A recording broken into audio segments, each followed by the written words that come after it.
de 3. Troisième cas, sphère unité de R3. Déterminer le sous-espace de W engendré par l'ensemble S que voici. Donc la sphère unité dont on a déjà parlé précédemment, on peut l'interpréter comme tous les vecteurs de R3 qui sont de norme 1. Partons vraiment du principe quand même dès le départ.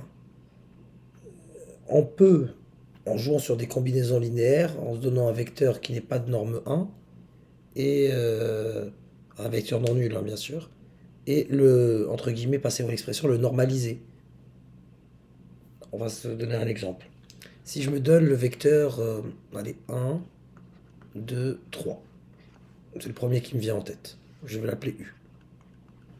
Ce vecteur, si je calcule sa norme, donc racine de 1 au carré plus 2 au carré plus 3 au carré, c'est clairement différent de 1. Donc là, clairement, mon élément U n'appartient pas à S. En revanche,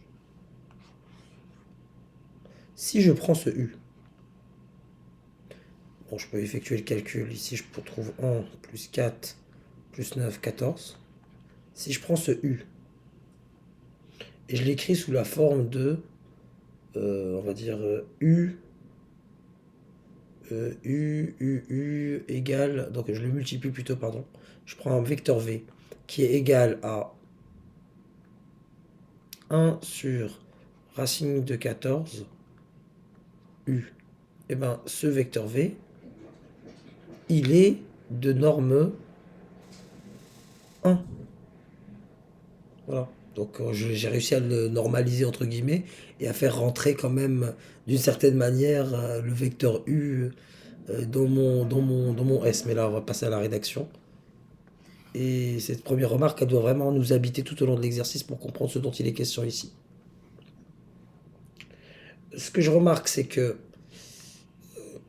les vecteurs de la base canonique, donc E1 de R3, E1, E2, E3, donc je vais citer les coordonnées 1, 0, 0, 0,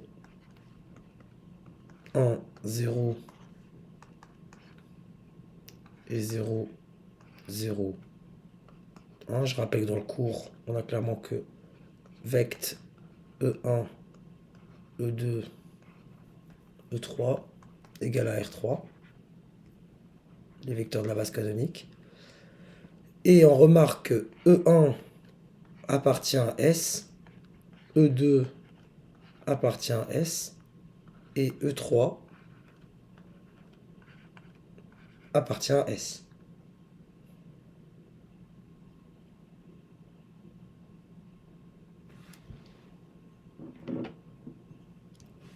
À partir de là, puisqu'on a les trois vecteurs qui engendrent R3 qui sont dans S, donc vect S, c'est clairement R3. Parce que finalement, j'ai E1 qui est vraiment parti du principe que vous avez E1 qui est dans S, E2 qui est dans S, je le réécris pour vraiment insister dessus, et E3 qui est dans S. Prenez n'importe quel vecteur de je ne sais quoi, on va dire le vecteur 2, 3 et 4. Et bien par combinaison linéaire, je vais réussir à, combinaison linéaire de ces éléments de S, avoir ce vecteur-là. Voilà, j'aurai du coup par exemple 2 fois E1, plus 3 fois E2, plus 4 fois E3 pour celui-ci, et 4 fois E3 pour celui-ci. Et donc, vecteur S est bien égal à R3.